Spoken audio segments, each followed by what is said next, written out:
Buenos días, cuarto de secundaria, y bienvenidos a la cuarta sesión del curso de Historia Universal. Vamos a terminar el día de hoy con la revisión del tema de Primera Guerra Mundial, que la semana pasada habíamos dejado a la mitad. Vamos a recordar algunas de las características que señalamos y vamos a ver el día de hoy, como observarán en esta imagen, nuevos factores, la aparición de nuevos protagonistas que van a ayudar a darle un giro a la guerra. Recordemos primero lo que habíamos estado revisando la clase pasada. La semana pasada nos dedicamos en primer lugar a analizar las causas que condujeron a la Primera Guerra Mundial. Recordarán que la Primera Guerra fue, al menos en sus inicios, esencialmente un conflicto europeo. Este era el mapa de Europa en esa época, a comienzos del siglo XX. Como verán, era un mapa mucho más simple que el de hoy porque había menos países y porque varios de los países que hoy aparecen en el mapa en esa época no existían. Si echan un vistazo, observarán que Polonia, por ejemplo, no existe en ese tiempo, Ucrania tampoco, República Checa, Croacia en el mapa de Europa a inicios del siglo XX no existía. Las grandes potencias eran, recordamos, Rusia, Austria-Hungría, Alemania, Francia, Gran Bretaña y probablemente Italia también. Esos eran los grandes protagonistas de la política europea y como en esa época Europa dominaba el mundo, estas no eran solo potencias europeas, sino que eran potencias mundiales. Van a ser ellos los protagonistas de la Primera Guerra Mundial. Recordarán también que dijimos la semana pasada que el nombre originalmente era Gran Guerra y que Primera Guerra Mundial es un nombre que se le va a poner más adelante. Recordemos las causas. La causa principal de la Primera Guerra Mundial tenía que ver con esto, ¿verdad? El reparto colonial del mundo.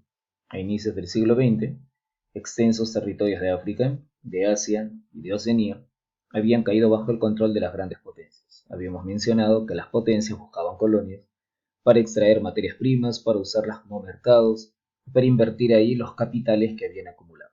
El problema es que, habiéndose repartido ya todo el mundo, no había más territorios disponibles. Y la única forma de tener más colonias era entonces arrebatarle sus colonias a otra potencia. Esa lucha por colonias, habíamos mencionado, fue la causa principal, o una de las principales, de la Primera Guerra Mundial.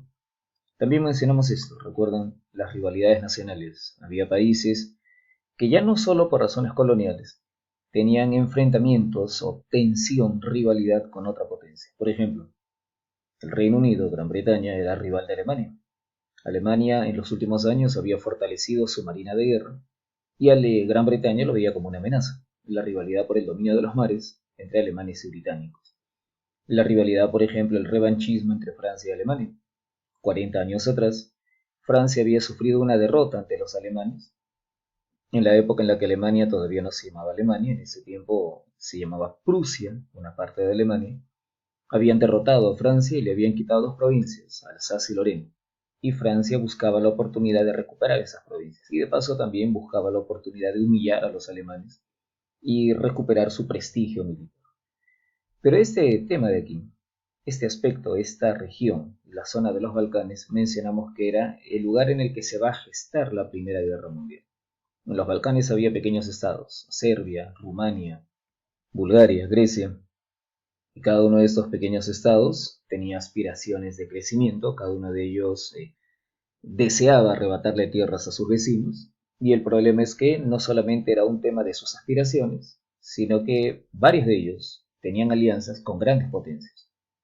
De manera que si en algún momento comenzaba una guerra que los involucrara, otras grandes potencias se involucrarían también por ser aliados de esos pequeños países. Por ejemplo, la alianza más importante, la pequeña Serbia, era socia, tenía el respaldo de este gigantesco imperio llamado Rusia. Eso era un factor peligroso en la política internacional, porque eso quería decir que si en algún momento Serbia se veía arrastrada a una guerra, Rusia se involucraría en defensa de su aliado. Y eso es precisamente lo que ocurrió y lo que llevó al desencadenante de la Primera Guerra Mundial. El desencadenante de la guerra, recordamos, en la ciudad de Sarajevo, que era la capital de la provincia de Bosnia, una provincia del Imperio de Austria-Hungría. En la ciudad de Sarajevo asesinan a balazos al futuro emperador de Austria-Hungría, el archiduque Francisco Fernando.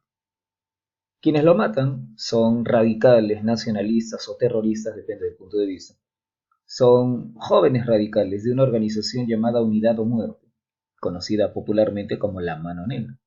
Y esta organización, que asesina al futuro emperador de Austria-Hungría, era apoyada por personajes, por personalidades del gobierno de Serbia. Recapitulando, El futuro emperador de Austria-Hungría es asesinado por un grupo que tiene vínculos con el gobierno de Serbia. La consecuencia cuál fue que Austria-Hungría consideró que Serbia era responsable del atentado y por lo tanto le declaró la guerra. En una fecha fácil de recordar para nosotros, el 28 de julio del año 1914, el imperio de Austria-Hungría, que ha sido víctima del atentado, le declara la guerra al pequeño estado de Serbia. Y dijimos eso generó una serie de reacciones. Serbia, lo acabamos de mencionar, tenía el respaldo de Rusia. Por lo tanto, cuando Austria-Hungría le declara la guerra a Serbia, Rusia se prepara para entrar en el conflicto. Austria-Hungría tiene un aliado, Alemania, y cuando Alemania observa los preparativos de Rusia, Alemania decide declararle la guerra. Rusia es aliada de Francia, y Francia entonces empieza a prepararse para respaldar a Rusia. Cuando Alemania observa los preparativos de Francia, Alemania le declara la guerra a Francia. Y de esa manera, el conflicto que había empezado entre estos dos países termina convirtiéndose, sin querer, o probablemente sin que los políticos de esa época se lo esperaran, termina convirtiéndose en la Primera Guerra Mundial. Eso lo revisamos la semana pasada. Revisamos también que una vez que vienen las declaraciones de guerra, la situación queda aproximadamente así. El continente termina dividido en dos grandes bloques. Los que tenemos aquí de amarillo son las potencias centrales, los que tenemos de azul que los rodean son las potencias aliadas. Las potencias o imperios centrales eran esencialmente cuatro: Alemania, Austria-Hungría, Bulgaria y el Imperio Otomano, al que hoy le decimos Turquía. Y sus rivales, las potencias aliadas, eran el Imperio Ruso, Francia, Gran Bretaña o Reino Unido o Inglaterra. Italia, que es un caso especial porque Italia tenía un pacto firmado con Alemania, pero no lo cumple, traiciona a Alemania y se une a los aliados. La pequeña Bélgica, que en realidad no debería haberse involucrado en la guerra y que es obligada a participar en la guerra porque Alemania la invade, y otros pequeños países como Grecia, Serbia. Países neutrales, Países Bajos, Holanda le decimos nosotros, se va a mantener al margen. Los países escandinavos, Dinamarca, Noruega, Suecia también. España, uno de los países más pobres de Europa en ese tiempo, también se va a mantener fuera del conflicto. Es la razón por la que le decimos a Alemania y sus aliados, los llamamos potencias centrales, ¿cierto? Lo vimos en el mapa la semana pasada. Alemania está en el centro de Europa y eso es una desventaja geográfica. Alemania tiene que luchar en el frente oriental, en el este, en el lado derecho. Alemania tiene que enfrentar a Rusia. En el frente occidental, en el oeste, en el lado izquierdo del mapa, Alemania tiene que pelear contra Francia. Dijimos también que el alto mando alemán era consciente de que tener que luchar aquí y aquí al mismo tiempo superaba los recursos de Alemania. Alemania era consciente de que esta situación estratégica, geográfica, era muy compleja para ellos. Pero Alemania, dijimos también, tenía una idea. Los alemanes consideraban que Rusia, siendo un país tan grande, siendo un país atrasado, siendo un país con muy pocos ferrocarriles, observen el mapa, los alemanes pensaban que Rusia sería un país lento y que se demoraría en estar lista para entrar al campo de batalla.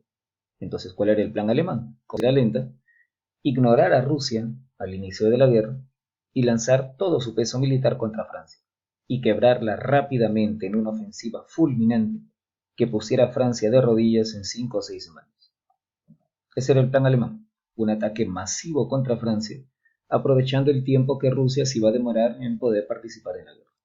Ese plan lo mencionamos, era el plan Schlieffen, que confiaba en que Alemania, con una ofensiva brevísima, derrotaría a Francia en menos de 2 meses. Y eso le daría tiempo para dirigir su ejército hacia Oriente, cuando Rusia probablemente recién se estaría preparando para participar en la guerra. Ese era el plan alemán. Tenemos que tener presente eso. La idea de los alemanes era que la guerra debía ser corta, y que si la guerra se alargaba, ellos no estaban en condiciones de ganarla porque eran un país pequeño, con pocos recursos y con poca población. Alemania jugó todas sus cartas, Alemania jugó todas sus esperanzas a la idea de que la guerra se resolviera rápidamente. Pero dijimos en la semana pasada que las cosas no fueron así. Las ofensivas iniciales fracasaron. Alemania ataca a Francia, pero no logra llegar a París. Y el ejército francés, con apoyo pequeño, pero con cierto apoyo del ejército británico, logran resistir, logran aguantar el empuje alemán. Y Alemania fracasa. Y Rusia se levanta antes de lo que Alemania había calculado. Y Rusia invade las regiones orientales de Alemania. El ejército ruso es mediocre, es uno de los peores ejércitos de la Primera Guerra Mundial, pero logra distraer en parte a Alemania. Alemania se ve obligada a sacar soldados de esta parte y llevarlos a esta frontera para contener el avance, para contener la presión de los rusos. Al final las ofensivas iniciales fracasan. Ni Alemania logra derrotar a Francia, ni Rusia logra invadir territorio alemán.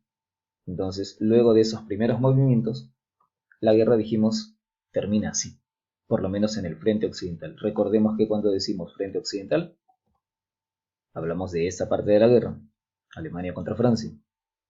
Aquí, entre Alemania y Francia, vamos a decir Francia, aunque recuerden que también había una pequeña parte del ejército británico. Entre Alemania y Francia, la guerra se va a estabilizar y se va a convertir en una guerra de trincheras. Eso también lo explicamos la semana pasada. La guerra de trincheras fue la solución que imaginaron los soldados, los generales, para resistir el ataque con las armas de fuego que había en esa época. Recuerden que gracias a la revolución industrial, la potencia de las armas había aumentado enormemente. La artillería se había vuelto más mortífera, había cañones de tiro rápido, había ametralladoras, había lanzallamas, había granadas, y para resistir a esas armas los soldados cavaron kilómetros y kilómetros de zanjas fortificadas, protegidas por costales de arena, defendidas por obstáculos, por alambradas de púas, por barricadas, y a eso se le conoce como la guerra de trincheras. Detrás de los soldados estaba la artillería, los grandes cañones, disparando sobre las trincheras del enemigo, porque el enemigo también estaba posicionado de esta manera. Dijimos que tratar de tomar la trinchera del enemigo era una maniobra suicida, porque como verán, observen la imagen, esos soldados están tratando de tomar las trincheras de su adversario. Como verán, lo más arriesgado para empezar es que tienen que correr, y mientras corren hacia la trinchera que intentan tomar, son presa fácil, son barridos por el fuego del adversario, y luego que corren, si es que sobreviven, tienen que pasar estos obstáculos, donde también los obstáculos probablemente no los detengan, pero los obligan a reducir la velocidad, y ahí nuevamente el fuego graneado de la artillería del enemigo acaba con ellos. Y luego, si superaran esto, viene la parte de la lucha cuerpo a cuerpo, cuando seguramente ellos pues ya quedan pocos, y por lo tanto los defensores de las trincheras tienen la ventaja numérica, la ventaja militar. Hasta ahí habíamos llegado la semana pasada. Quedamos entonces en que alemanes y franceses estaban atascados uno frente a otro, se habían librado, dijimos, batallas gigantescas, batallas feroces, la batalla de Verdún, la batalla del Somme. Entre ambas batallas había muerto más de 1 millón de soldados, pero dijimos, una característica de esas batallas es que no habían servido para que ninguno de los dos obtuviera una victoria decisiva. Francia había perdido cientos de miles de soldados, Alemania había perdido cientos de miles de soldados, y ninguno había logrado quebrar al adversario. Francia seguía de pie, Alemania seguía de pie. En el año 1916 la guerra estaba atascada, la población empezaba a desesperarse, los soldados empezaban también a impacientarse porque se les había ofrecido una victoria rápida, y la verdad es que en ese momento ninguno de los dos bloques encontraba la manera, se ingeniaba cómo lograr derrotar al adversario y liquidar el conflicto. En los años siguientes, en la parte que vamos a ver ahora de la guerra, se producirán factores inesperados que condujeron finalmente al desenlace del conflicto. Comencemos ahora sí la segunda parte de la Primera Guerra Mundial. En el año 1916 las cosas están así. El ejército alemán está atascado en el norte de Francia. El ejército alemán al mismo tiempo ha logrado rechazar la ofensiva de los rusos. Esos son los dos frentes principales de guerra. Primera Guerra Mundial. Hay varios frentes, como observarán, también se está peleando acá, también se está peleando en la zona de los Alpes, en los Balcanes, también están atacando al Imperio Otomano, pero los frentes principales son Frente Oriental, Rusia, Alemania, Frente Occidental, Alemania contra Francia. La guerra, como dijimos además, aquí al menos, se ha convertido en una guerra de trincheras, una guerra enormemente costosa, se están perdiendo cientos de miles de vidas, y no olviden, aunque pueda parecer un poco frío decirlo, que no solamente se están perdiendo vidas, no olviden también el enorme gasto en recursos, el enorme gasto material que acompaña a la Primera Guerra Mundial. La semana pasada mencionamos que en las grandes batallas como Verdún, como el Somme, se gastaron millones y millones y millones de municiones. Entonces la guerra, aparte del costo en vidas, que es terrible, también tiene un costo material. Se tienen que crear fábricas, y no solo crearlas, sino mantener un ritmo constante y creciente de producción. Se necesitan municiones, se necesitan nuevas armas, se necesitan repuestos, se necesitan uniformes, botas, medicina, casco. Y todo eso es un gasto en armas, un gasto en materias primas, mejor dicho, un gasto en recursos que termina casi por asfixiar la economía de los países combatientes. Esa es una característica de la Primera Guerra Mundial. No era la primera vez que las potencias europeas se enfrentaban en una guerra, pero nunca había ocurrido que una guerra llevara a tal grado, llevara al límite de esa manera los recursos de las grandes potencias que participaban. En otras guerras anteriores, el único que sentía que el país estaba en guerra era el soldado que estaba en el campo de batalla. El resto del país seguía su vida normal. Pero aquí la guerra realmente afecta a todas las esferas. Se observa en la imagen, verán que en las fábricas inclusive tenemos mujeres. Entonces es otra consecuencia de la guerra.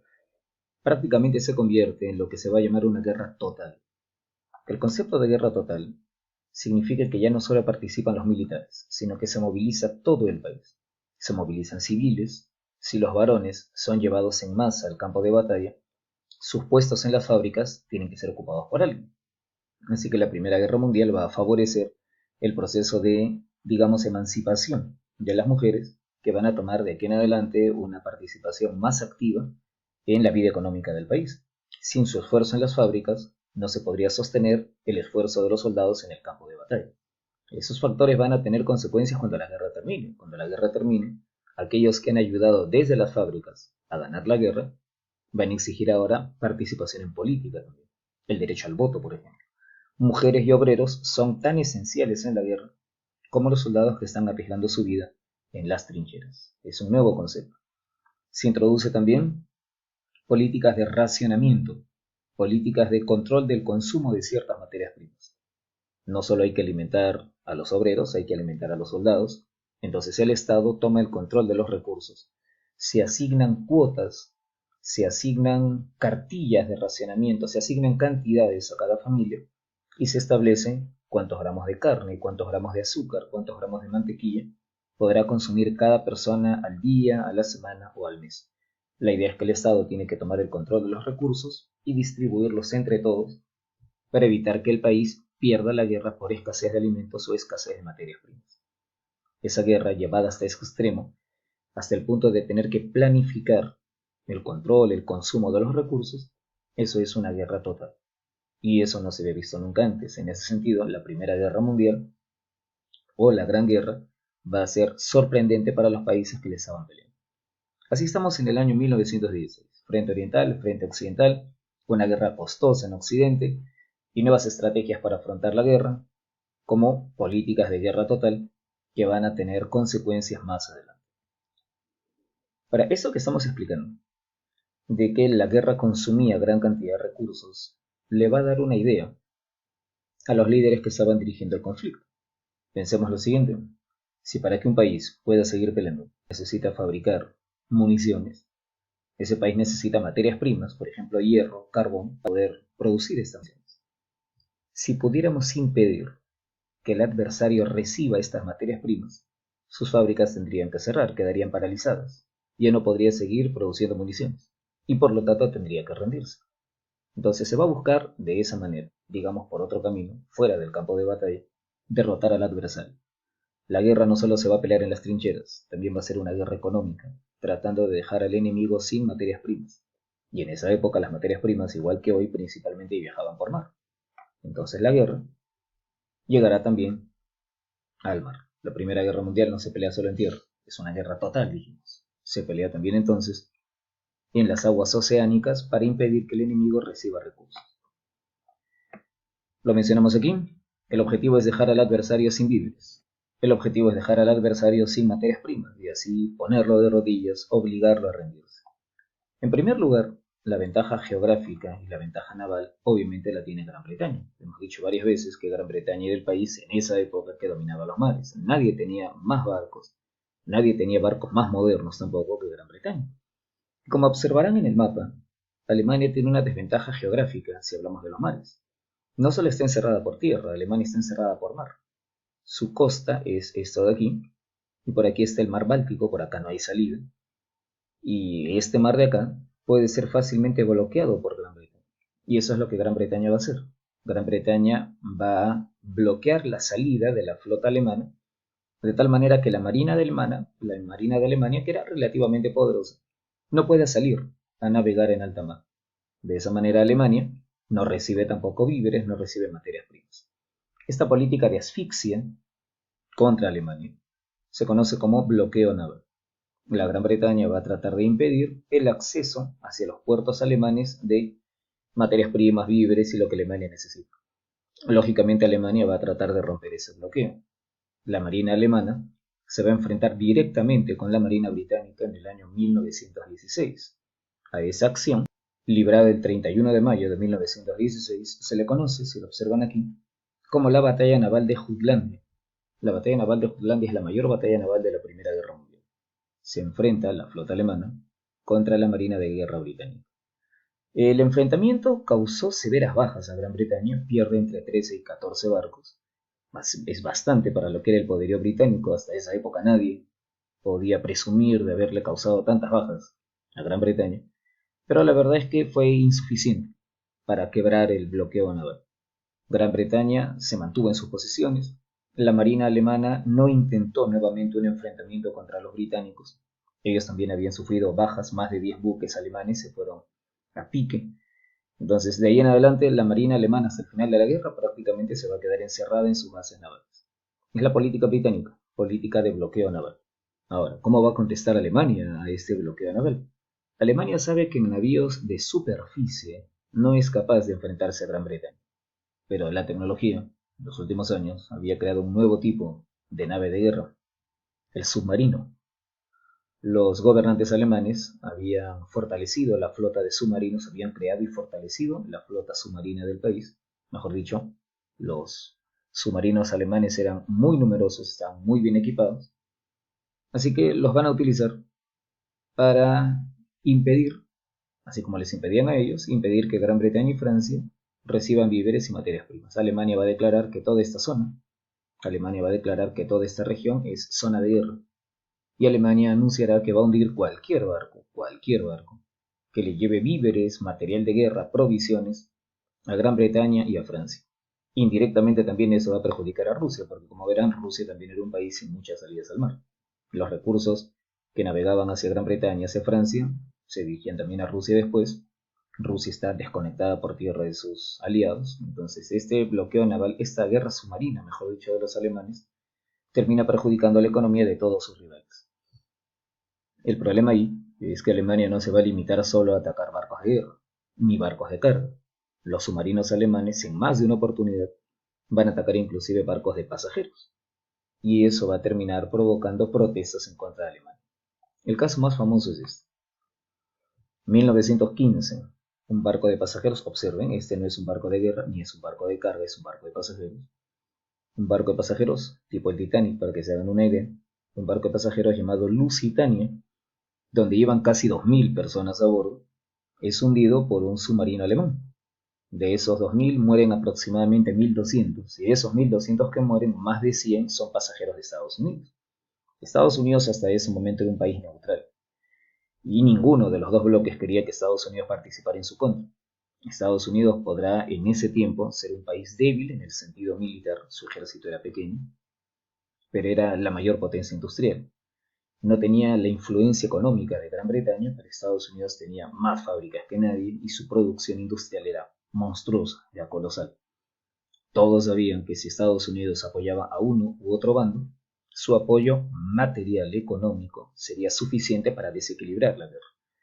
El hecho de que Alemania hubiera hundido este transatlántico y hubiera causado la muerte de decenas de norteamericanos enfureció a la población de Estados Unidos. Y hubo una serie de manifestaciones, una serie de movilizaciones exigiendo al presidente Thomas Wilson que Estados Unidos declare la guerra a los alemanes. Ya se imaginarán que Gran Bretaña también estaba por ahí incitando a Estados Unidos a que declare la guerra y participe a su favor. El presidente Thomas Wilson no reaccionó en ese momento, expresó su condena, expresó su ira por lo que había ocurrido, pero Estados Unidos en ese momento no declara la guerra.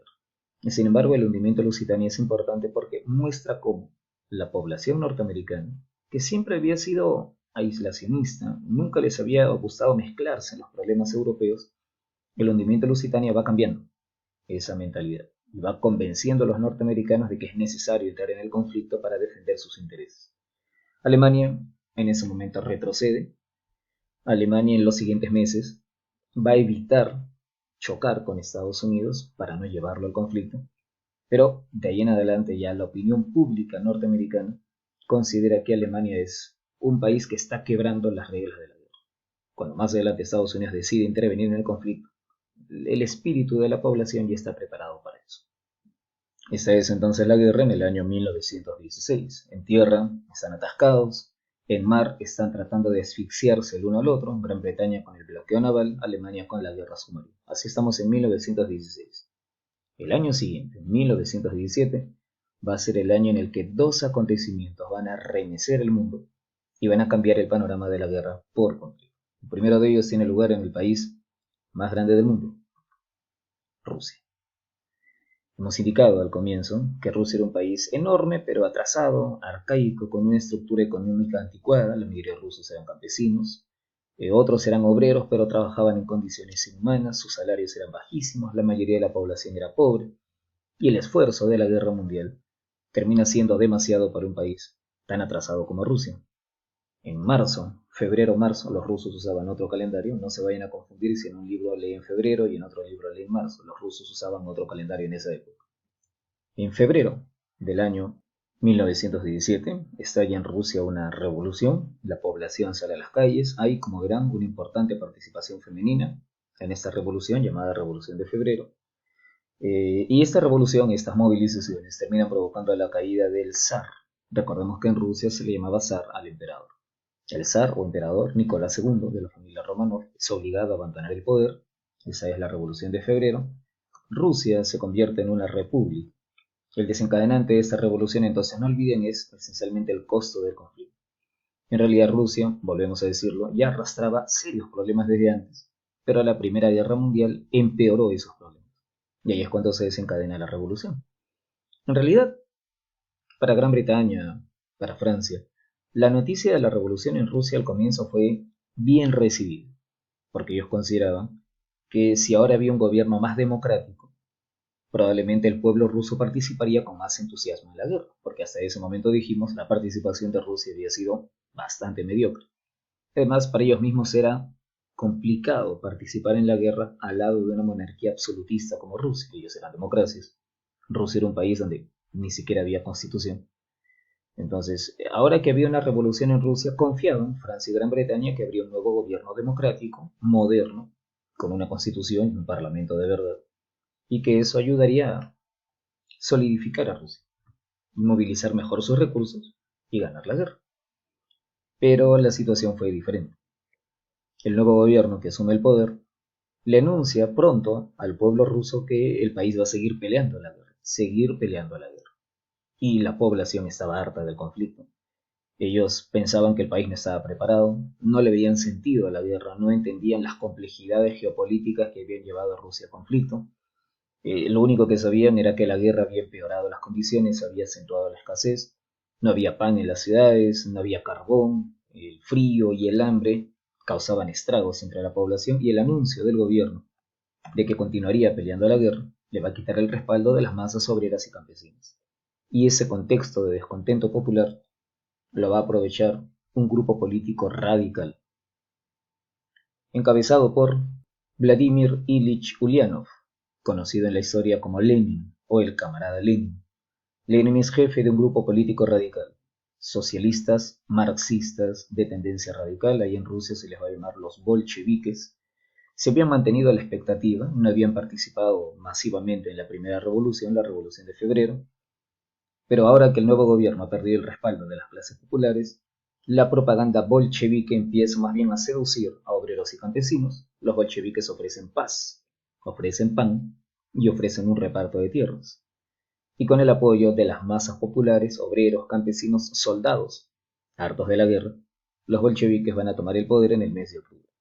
Es una segunda revolución, por eso aquí en el subtítulo estábamos colocando no revolución en Rusia, sino revoluciones. La revolución de febrero había derribado al zar, ahora la revolución de octubre derribará a los que habían tomado el poder en la revolución de febrero, que, volvemos a decir, se habían desprestigiado por la decisión de continuar peleando la guerra. Lenin tiene una visión distinta. Lenin considera que esta guerra no tiene sentido. Lenin va a proclamar que la guerra es solamente para satisfacer el interés de los grandes capitalistas, de los grandes empresarios.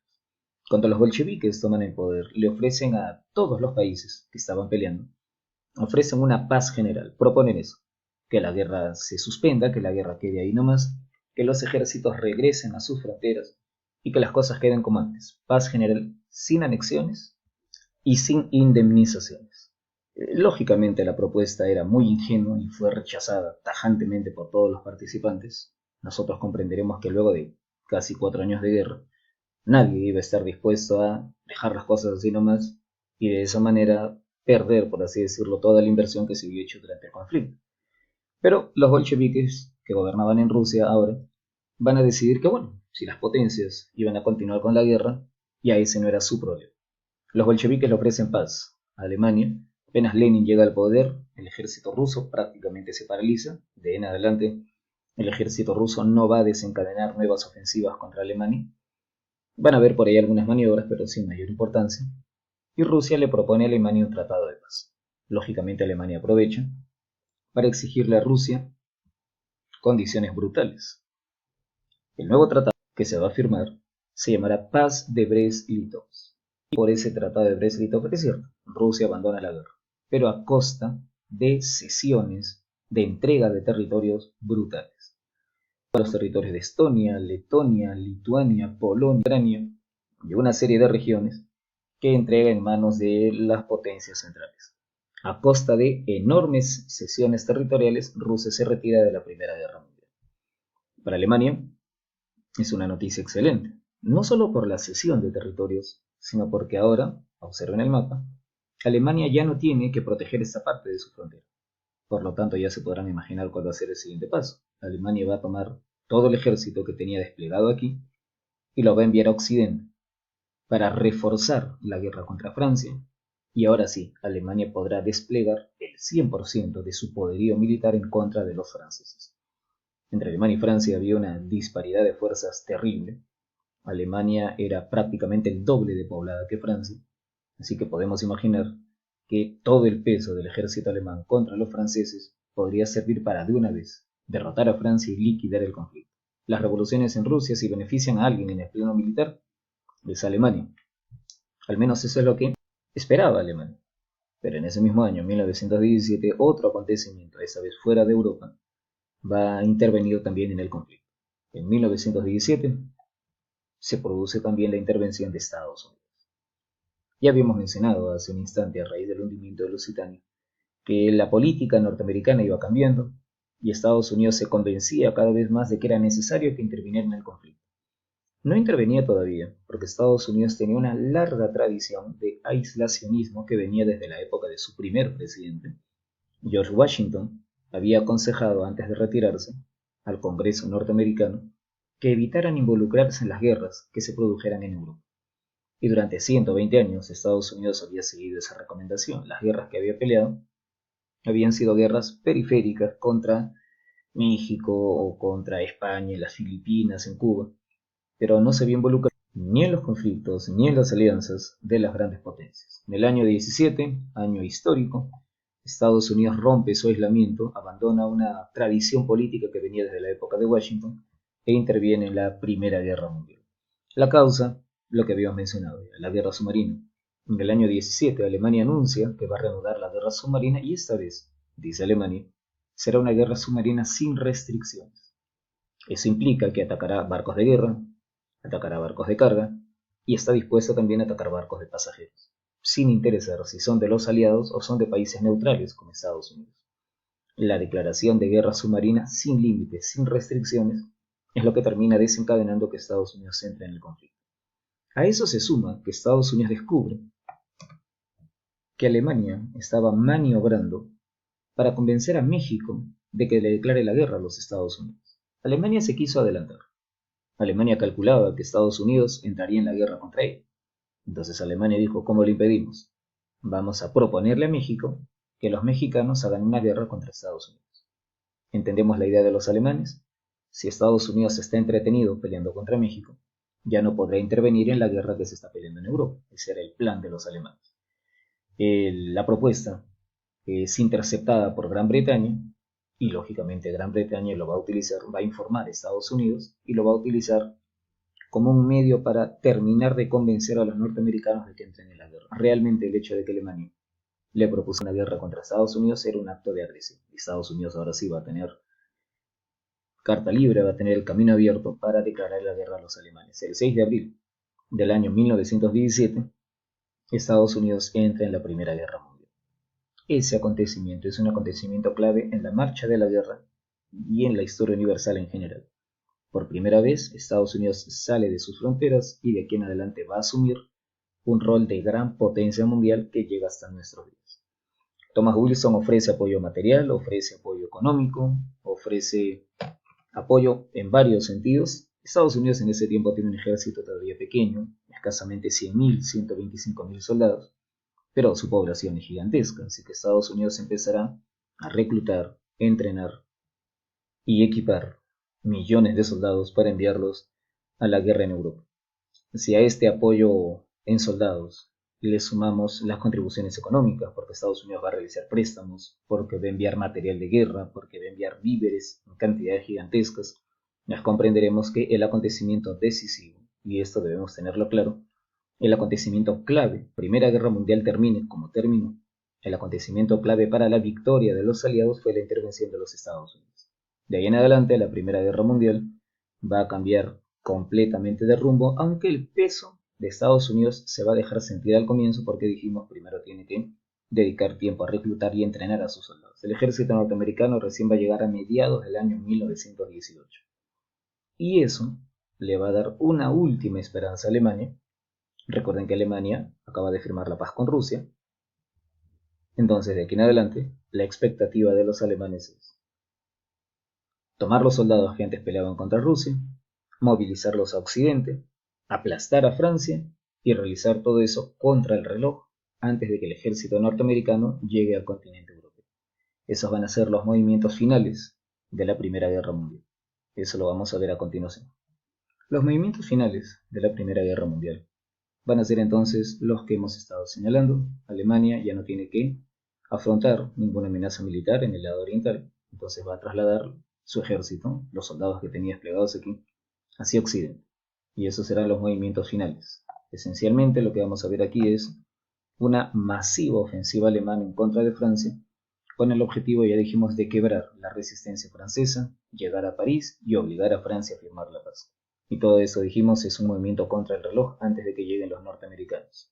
Sin embargo, esta acción va a fracasar de nuevo, porque aunque la ofensiva alemana logra quebrar las trincheras de los franceses, el ejército francés resiste con el apoyo de Gran Bretaña y sobre todo con el apoyo oportuno del ejército norteamericano que llega a tiempo para sostener a sus aliados, y el esfuerzo conjunto de Francia, Gran Bretaña y Estados Unidos impide que los alemanes lleguen a París. El ejército alemán se queda, observen el mapa, el ejército alemán se queda a un paso, prácticamente un paso de París, en lo que fue su último esfuerzo definitivo. Alemania fracasa, una vez más como había fracasado a inicios de la guerra, y se observa el nombre. Alemania fracasa prácticamente en el mismo lugar donde había fracasado al inicio de la guerra. La primera ofensiva alemana en el año 14 había sido detenida en la primera batalla del Marne. Alemania fracasa esta vez en la segunda batalla del Marne.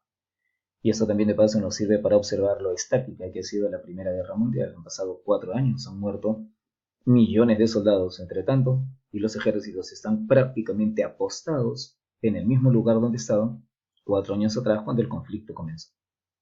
Pero este de aquí va a ser el conflicto, o mejor dicho, la derrota definitiva para los alemanes.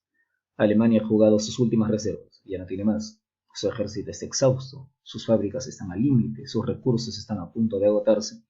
Alemania no tiene de dónde sacar más recursos. Sus rivales, los aliados, en cambio, están frescos.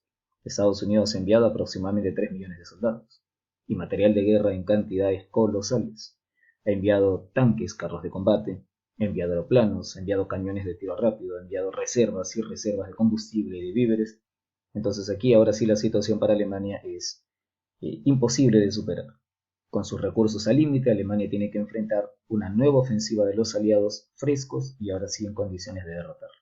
Y eso va a ser el final de la guerra. Prácticamente de aquí en adelante lo que asistimos es simplemente, lo que presenciamos es la derrota ineludible de Alemania en la Primera Guerra Mundial. Observemos eso a continuación. A partir de ahí, y siendo conscientes los aliados de que Alemania está agotada, van a iniciar una ofensiva en todos los frentes. En el año o en los meses siguientes, en los meses posteriores, los aliados contraatacarán en todos los escenarios posibles. Contraatacarán en la zona de los Alpes, por el lado italiano, en la zona de los Balcanes, contra Bulgaria. Atacarán al decadente Imperio Otomano y, sobre todo, atacarán, principalmente presionarán, en el lado del frente occidental, donde estaban franceses, británicos y norteamericanos contra los alemanes. Es un contraataque masivo. Alemania empieza a retroceder y si Alemania está en problemas, imagínense sus aliados que eran mediocres. Sus aliados colapsan y uno tras otro los socios de Alemania se rinden.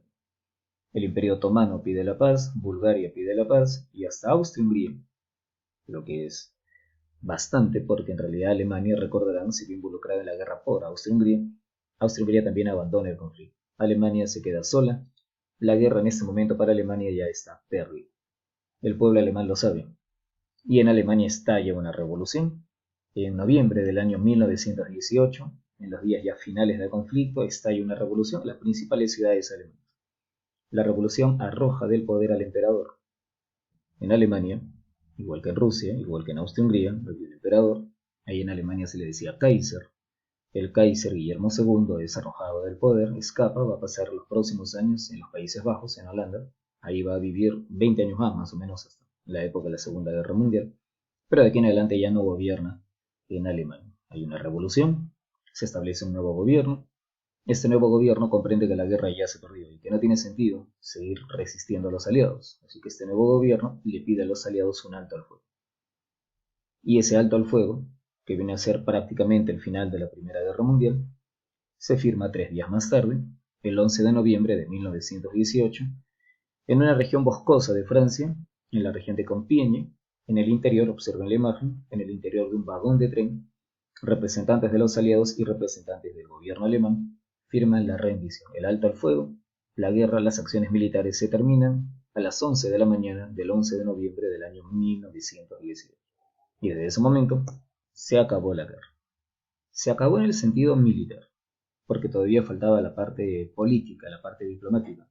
Ahora que Alemania y sus aliados se han rendido, los vencedores pueden libremente discutir, decidir qué sanciones, qué castigos se le van a imponer a Alemania. Una vez que Alemania se rinde, las potencias vencedoras convocan una reunión, solamente de ellos, solo de los vencedores, para decidir de qué manera se castigará a Alemania, qué territorios se le van a quitar, qué condiciones se le van a imponer luego de este conflicto que ha durado 4 años y medio. La reunión se va a celebrar en los meses siguientes en la capital de Francia. La llamamos la Conferencia Interaliada de París o simplemente la Conferencia de París. Notemos que esta conferencia rompe las reglas de todas las contiendas, de todos los conflictos anteriores. Tradicionalmente, en las guerras, cuando el conflicto terminaba, se sentaban a la mesa, se sentaban a dialogar, a discutir, vencedores y vencidos. Y el tratado de paz que se establecía lo acordaban entre ambos, y eso había sido la tradición en todas las guerras europeas. Ustedes recordarán del año pasado, que inclusive luego de las encarnizadas guerras contra Napoleón, que habían sido 7 grandes guerras, 7 colisiones, se convocó un congreso, y las condiciones de paz se establecieron en un diálogo en el que inclusive Francia, a pesar de ser el país derrotado, había podido participar. En cambio aquí en la Primera Guerra Mundial el conflicto se va a hacer o se va a resolver, las decisiones se van a tomar solo entre los vencedores. Los más o menos 20 países que le habían declarado la guerra a Alemania y sus socios se van a reunir en esta conferencia, la Conferencia de París. Lógicamente entre esos vencedores hay algunos que tienen más peso que otros. No vamos a comparar la participación que tuvo Francia con la participación que tuvo, por ejemplo, Grecia o Rumania. Entonces en la Conferencia de París, si bien es cierto, asisten todos, menos los vencidos, asisten todos los vencedores. Hay 3 que son los que van a tener la dirección de la conferencia. Van a ser Gran Bretaña, Francia y Estados Unidos, representados directamente por David Lloyd George, primer ministro británico, Georges Clemenceau o Clemenceau, jefe del gobierno francés, y Thomas Woodrow Wilson, presidente de los Estados Unidos, el presidente que le había declarado la guerra a Alemania. A esos 3 los podemos llamar o se les llama los 3 grandes de la Primera Guerra Mundial. En la Segunda Guerra Mundial serán otros personajes, serán algunas potencias diferentes a las que vemos aquí. Pero si por ahí queremos tenerlo claro, los 3 grandes vencedores de la Primera Guerra Mundial serán el Reino Unido de la Gran Bretaña, Francia y Estados Unidos, y estos van a ser los líderes que dirigieron su participación en el conflicto. Los vencedores, dijimos, se reúnen en la conferencia de París, viene una larga deliberación, la conferencia termina a mediados del año 1919, y la obra principal de la conferencia de París va a ser elaborar los tratados que se va a imponer a cada uno de los países que perdió la guerra. Se dice tratados porque se va a imponer un tratado con Alemania, un tratado con Austria, un tratado con Hungría, un tratado con Bulgaria y un tratado con el Imperio Otomano. Pero en realidad el tratado más importante es el que se impone al principal país del bloque que perdió la guerra. El tratado más importante es el tratado que se impone a Alemania, que probablemente le hayamos oído mencionar. Es el célebre Tratado de Versalles. Y el Tratado de Versalles es un tratado que va a generar toda una polémica, toda una discusión que dura hasta la actualidad, porque mirando hacia atrás se considera que si las condiciones que se impuso a Alemania hubieran sido más moderadas, es decir, si hubieran sido condiciones no tan duras, no se hubiera sembrado en Alemania ese deseo de revancha, que al final va a ser una causa de la Segunda Guerra Mundial. El Tratado de Versalles mutila el territorio alemán de varias maneras. Alemania tiene que entregar territorios a Dinamarca, tiene que entregar territorios a Bélgica. Francia se sale con su gusto y recupera las provincias de Alsacia y Lorena. Además, se le imponen a Alemania otras sanciones. La región del Sarre, donde Alemania tenía sus minas de hierro y carbón más productivas, esa región es entregada a Francia para que la administre y la explote por los próximos 15 años. Y luego de 15 años, no es que esa región vaya a regresar a Alemania. Luego de 15 años habrá un plebiscito, habrá una consulta, y se le preguntará a la población de esa comarca si querían regresar al imperio alemán, al territorio de Alemania, mejor dicho, o quedarse dentro del Estado francés. Entonces Alemania realiza cesiones a Bélgica, a Dinamarca, a Francia, pierde sus minas más productivas. A Alemania se le exige que en la zona vecina a Francia no haya presencia de su ejército.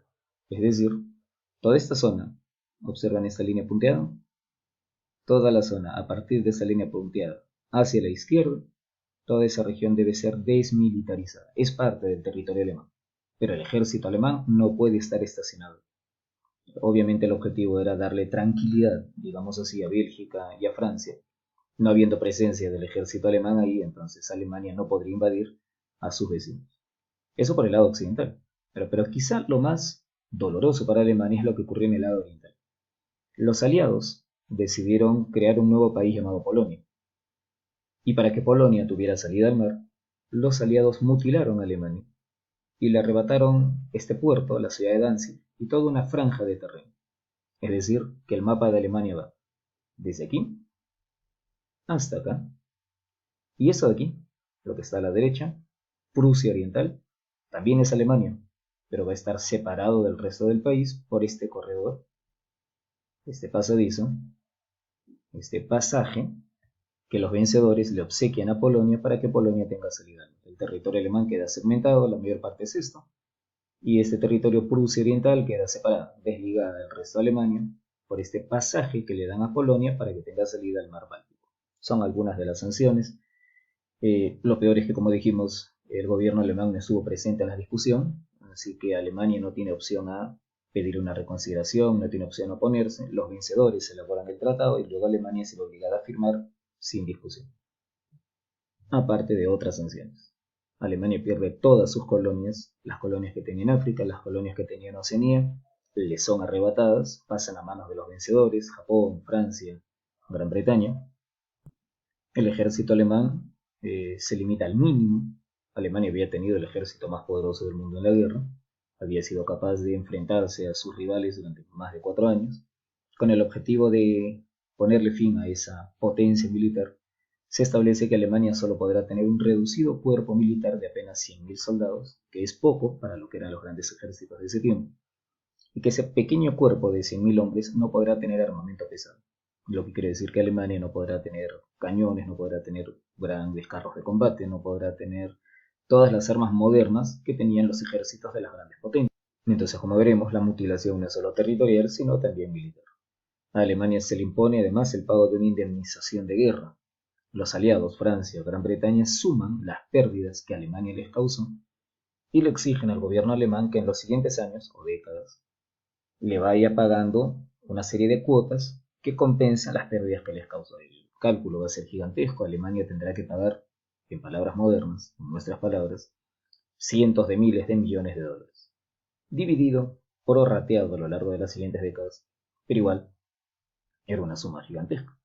Los alemanes consideraban que no tenía sentido, puesto que la pérdida de sus provincias, la pérdida de sus minas, la pérdida de territorios y la pérdida sobre todo de sus colonias era suficiente para compensar a los aliados por los daños causados. Pero los aliados, aparte de lo que le arrebataron, exigieron estas compensaciones económicas.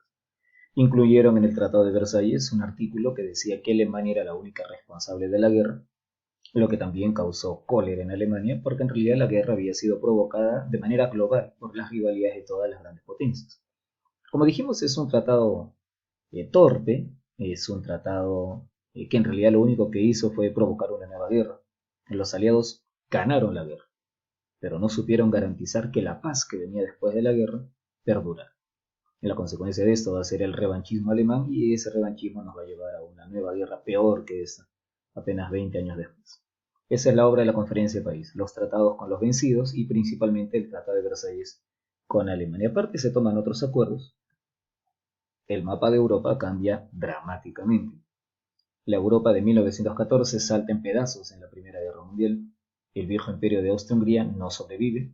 Se fragmenta en, observen aquí, la pequeña República de Austria-Hungría, separados ahora como países, Checoslovaquia, país que hoy ya no existe, y Yugoslavia. Serbia se anexiona diversos territorios y se convierte en Yugoslavia. Rumania es engrandecida, Bulgaria sufre pequeños recortes, el Imperio Otomano desaparece, le quitan sus posesiones, podríamos decir que eran colonias, y se convierte en la República de Turquía. La antigua Rusia queda limitada de esta manera. Recuerden que en Rusia se había producido una revolución. El nuevo gobierno ruso era repudiado, era observado con desconfianza por los países occidentales, así que van a tratar de limitar, de contener a Rusia, de separarla, digamos, del resto del continente europeo. La van a rodear de países como Estonia, Letonia, Lituania, Polonia, con el objetivo de aislar. Es una especie de cordón sanitario, es una especie de poner a Rusia en cuarentena para evitar que su enfermedad, el comunismo, se propague al resto del continente. Ese va a ser el mapa de Europa posterior a la Primera Guerra Mundial. Se creó un nuevo orden territorial. En esto influyó mucho Estados Unidos. Cuando el presidente de Estados Unidos entra en la guerra, Thomas Wilson, él lanza una proclama, lo que se va a conocer como los 14 puntos. Los 14 puntos de Wilson son la visión de Estados Unidos acerca de cómo debe ordenarse el mundo después de la guerra, para evitar otro conflicto. Y Wilson va a decir que una de las razones, según él, una de las maneras para conseguir un mundo más pacífico y estable era permitir la libre determinación de los pueblos, es decir, que aquellos pueblos que estaban oprimidos pudieran decidir por sí mismos si querían organizarse en países independientes. Por eso es que desaparece Austria-Hungría. Dentro de Austria-Hungría vivían checos, sometidos a Austria-Hungría. Entonces, aplicando el principio de Wilson, estos checos van a tener derecho a organizarse como un país independiente. Y es por eso que va a fragmentarse y va a cambiar drásticamente el mapa que viene a Europa. Hasta ahora se discute si el principio de la libre determinación de los pueblos en realidad contribuyó a estabilizar o por el contrario generó inestabilidad en el continente europeo. Puede parecer muy bonito, suena muy romántico eso de que cada pueblo pueda escoger libremente y autogobernarse, pero en la práctica tuvo consecuencias económicas terribles. Aparecieron nuevos países, cada uno de ellos establece sus fronteras y comienza a cobrar aranceles. Esto va a impedir el comercio. Durante los siguientes años, las mercancías van a tener problemas para circular porque lo que antes era un espacio económico unificado, ahora estará dividido por diferentes barreras, diferentes fronteras, diferentes aduanas. Esto va a hacer imposible la recuperación económica. Por lo tanto, va a continuar la pobreza y la escasez que se vivió durante la guerra. Y la pobreza, la escasez y las dificultades económicas van a provocar inestabilidad, van a fortalecer a partidos políticos radicales y van a contribuir a generar un nuevo conflicto más adelante. Pero ya eso lo veremos en las siguientes clases. Se creó un organismo para mantener la paz, algo así como lo que hoy llamaríamos la ONU, solo que en ese tiempo la ONU todavía no existe. Podríamos decir que este es un ensayo de lo que luego serán las Naciones Unidas. se crea la Sociedad de Naciones o Liga de las Naciones. Eso también fue una idea del presidente de Estados Unidos, Thomas Wilson. Y aunque al comienzo las potencias lo miraron con escepticismo, no pensaron que ayudara a mantener la paz. Luego de la guerra se decidió crear esto, pues no, la Sociedad de Naciones o Liga de las Naciones. Irónicamente, la primera gran potencia que anunció que no participaría fue el propio Estados Unidos. Para aclarar un poco esta contradicción, ocurre que el Congreso norteamericano desautorizó a su propio presidente y el Congreso norteamericano se negó a involucrarse en este organismo internacional. Y ahí vuelve a aparecer la característica de Estados Unidos que habíamos mencionado. El Estados Unidos de esa época venía de una larga tradición de aislacionismo. Entonces el Congreso de Estados Unidos consideró que involucrarse en este organismo los obligaría a participar en las futuras guerras que se produjeran. La visión del Congreso norteamericano era que la Primera Guerra Mundial había sido una excepción, que Estados Unidos ya había participado, había ayudado a establecer la paz, pero no quería comprometerse a mantener la paz o a participar en los conflictos que se pudieran suceder más adelante. Entonces Estados Unidos se niega a participar en la Sociedad de Naciones. Ahora imagínense ustedes, un organismo internacional en el que el país más poderoso del mundo no está presente, es obviamente un organismo sin fuerza. No va a tener la capacidad de hacer cumplir sus decisiones. La ausencia de Estados Unidos redujo la Sociedad de Naciones a un organismo impotente que va a ser incapaz de evitar la Segunda Guerra Mundial. Ese es otro acuerdo tomado en la Conferencia de París. Resumiendo, ¿cómo quedan las cosas después de la Primera Guerra Mundial?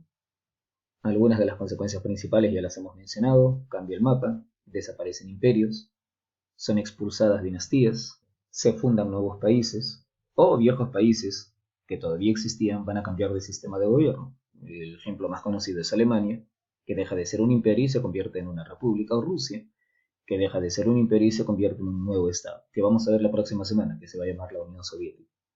Pero otras consecuencias, miren por ejemplo esta imagen de aquí. Una consecuencia fundamental de la Primera Guerra Mundial será que la vieja Europa, las viejas potencias tradicionales, se van a hacer pedazos en una guerra salvaje que causa la muerte de más o menos 10 millones de personas, que los deja fuertemente endeudados, les genera deudas por miles de millones de dólares. Cuando la guerra termina, el panorama en Europa es desolador y el único gran vencedor es Estados Unidos, que desde el otro lado del mar presencia la autodestrucción del poderío europeo.